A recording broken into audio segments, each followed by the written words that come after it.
My sister moved into my guest room just for a month after her breakup. When she began bringing strangers home every night, I told her to leave. She showed me texts from our parents, claiming this house was family property. What I did next made them regret their words. I never imagined her breakup would lead to me sitting here, typing this, wondering how my life unraveled since she arrived. It started innocently enough. My sister Emily had just ended a serious relationship. When she called asking to stay at my place for a month, I didn't think twice. Breakups are tough, and sometimes you need a fresh start. Our parents were away for a few weeks and my spare room was empty. So I said yes. At first, everything seemed fine. Emily was appreciative and kept to herself, but I noticed she was acting a bit strange. Nothing glaring, just small things. She'd stay up late watching movies in the living room when I was trying to sleep, or leave half-eaten takeout boxes scattered on the kitchen counter. It wasn't a big deal, but living alone gets you used to your space being just how you want it. The first week passed without much issue, but by the second week, things started to feel off. One evening I came home from work and saw Emily's car parked awkwardly, blocking half the garage. I figured she was distracted, so I moved it without a word. Inside, I found her on the couch, not in her usual loungewear, but in a tight dress, sitting close to a guy I didn't know. It threw me off. We weren't super close, but we're family, and I expected some basic respect for my space. "Hey, I didn't know you were having guests," I said. She flashed a quick smile and said, "Oh, he's just a friend." But the way they were sitting, practically on top of each other, suggested otherwise. I didn't push it. I didn't want to seem like a control freak. But the next day, the same guy was back. Then again the day after. By the fourth day, I was uneasy. It wasn't just the guys. Emily's whole attitude shifted. She started leaving her stuff everywhere: clothes, makeup, empty cans. My one-steady home felt like a dorm room. Shoes were strewn across the living room, mugs left on tables. It was like my sanctuary was turning into chaos. One night, I got home late and found Emily with another guy, sprawled on the couch, him in just his boxers, her feet in his lap. My stomach churned. It wasn't their intimacy. It was the fact that this was my home, and I felt like an intruder. I tried to stay calm, but I was fed up. Clearing my throat, I got their attention. "Hey, you're back," Emily said, acting like nothing was wrong. "Yeah, just got home," I replied, forcing a neutral tone. Then I asked, "How long is this going to continue? This was supposed to be temporary, but the constant guests are too much." Her expression hardened. "I'm just figuring things out," she said, shrugging. "You know how it is." Her vague response didn't sit right. I couldn't tell if she was dodging or genuinely didn't see the issue, but I let it go for the moment. Things only got worse. Another day, another new guy in my house. It felt like I was living in someone else's space. No one asked if I was okay with it, and I started to wonder if Emily saw my home as hers now. One night, around 1 a.m., I heard laughter and hushed voices from the kitchen. Unable to sleep, I got up to investigate. Passing the living room, I saw Emily and a guy getting cozy, oblivious to me. That was my breaking point. This wasn't what I signed up for. I wasn't running a hotel. I walked into the living room, called Emily over, and said, "You need to go. This isn't working. It was supposed to be a month, but this feels permanent. The constant strangers aren't okay." Her reaction hit me harder than I expected. Update: after I told Emily to leave, things didn't go smoothly. Her usual laid-back demeanor vanished, replaced by a cold anger. She didn't yell, but her narrowed eyes made me feel like I'd crossed a line. "You're really kicking me out?" she said, arms crossed. "You know I'm struggling. How can you be this selfish?" "I'm not selfish," I said, trying to stay calm despite my rising frustration. "You've overstayed what we agreed on, and I'm not okay with random guys here every night. This is my home." Emily scoffed. "It's not just your house. I'm not throwing wild parties. I'm dealing with a breakup. Shouldn't you be supporting me instead of tossing me out?" "I have supported you," I said, voice steady. "But this is too much. If you stay, we need boundaries." She looked at me like I was the unreasonable one, then grabbed her phone and stormed to her room. I thought that was the end of it. I was wrong. That night after dinner, my phone buzzed with a text from my mom. It was late for her to message, which felt odd.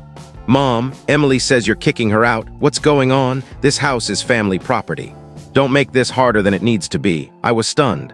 Family property? This wasn't some ancestral estate. It was my house. Emily had run to our parents, spinning her version of events. They were siding with her, painting me as the villain. I hoped they'd hear me out, but their next messages crushed that. "Mom, think about family." Emily's been through enough. You can't just toss her out. It's her home too. Her home? Since when? I felt like I was losing my grip on reality. I didn't respond immediately, too shocked, but I knew I had to stand firm. I texted back. This isn't just about family, Mom. I've been more than fair, but Emily's taking advantage. I'm asking for respect in my own home. Stop treating me like the bad guy for having boundaries. I hoped they'd see my side, but my dad's reply was a gut punch. Dad, why are you making this so hard? We raised you to support family, not abandon them. Stop making this about you. I couldn't believe it. Was I not allowed to have feelings? Was it selfish to want my home back? I called them and the conversation was heated. My mom kept interrupting, stressing family and Emily's needs. I finally cut in. This isn't about supporting her. I've been bending over backwards for weeks and no one respects my space. I didn't sign up for this chaos. Mom sighed. We're just asking you to be understanding. Emily needs this. I've been understanding, I snapped. Now I need you to understand. I need my space. Dad jumped in. She's your sister. Family comes first, not your rules. This is her life too. My heart sank. They were telling me my discomfort didn't matter. This wasn't just about Emily anymore. It was me against my whole family. But I wasn't backing down. If they saw my home as a shared resource, I'd make them regret it. Final update, I didn't expect things to spiral like they did. Asking Emily to leave was supposed to end the mess, but it snowballed into something bigger. I felt cornered, forced to take a stand. After the call with my parents, I thought I'd made my point. But the next morning, Mom texted again, acting concerned but clearly still on Emily's side. Then Dad texted, "Why are you so stubborn? Emily needs help and you're making it worse. She's your sister. This is family." That word, family, felt like a weapon. I was done being taken for granted, always expected to put my needs last. I realized my parents never backed me when I needed it. Their ultimatum, let Emily stay, no matter how disrespectful she was, pushed me over the edge. I wanted them to feel what it's like to be ignored, to have your boundaries trampled. That evening I found Emily in the kitchen, eating takeout and chatting on the phone with another guy. I sat across from her and said, "Emily, pack your things. I've been more than patient, but this is over." She didn't flinch, just stared at me. "You're not the first to kick me out," she said, grabbing a napkin. "I've handled worse." Her words stung, but I was done giving chances. "I'm serious," I said, standing. "Get out." She grabbed her bag and left without a word, but I knew this wasn't over. It wasn't just about her. It was about respect. That night, I sent my parents a message to shake them up. Emily's gone. I'm not her landlord, and I'm done being the nice guy. I've set boundaries, and I expect respect. Support me or keep treating me like the villain. Your call. It wasn't just about Emily anymore. I was done with my parents' favoritism. They'd ignored my needs for too long, and I wanted them to feel it. Mom called, her voice sharp. "This has gone too far. We need to fix this." I didn't hold back. "Fix it. How about supporting me for once? I'm tired of being second. This is my house, and I'm done being disrespected." "You're being ridiculous," she said. "This is about Emily's well-being, and you're throwing it away." I snapped. "What's ridiculous is you ignoring me while Emily treats my home like a hotel. You didn't care how I felt. Where's the family when I need it?" Silence. Dad spoke up. "We didn't know it was this bad, but you're being too harsh." "Maybe I'm done being too patient," I said. "I'm not your doormat. If you want Emily to stay, deal with it yourselves." The call ended with them urging me to reconsider, but I'd won. I'd taken control. Days later, Mom called again, her tone softer. "I didn't realize what you were dealing with," she said. "Emily texted me. She gets it now. We didn't see your side and we're sorry." The apology felt good, but it wasn't enough.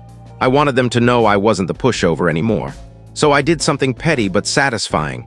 I sold the guest room furniture, the bed Emily used, the desk, the lamp, everything. It wasn't much, but it sent a message. My home wasn't her crash pad anymore. Emily lost it, texting me about crossing lines, but I didn't care. The tables had turned. Now my parents are calling, trying to smooth things over, but they know not to push me. They know if Emily tries this again, I'll remind them who they're disrespecting. It feels good. I'm not sorry anymore. Please, if this story captivated you, hit that thumbs up, follow ARS Tailies, and ring the bell to catch every thrilling turn ahead. See you in the next one.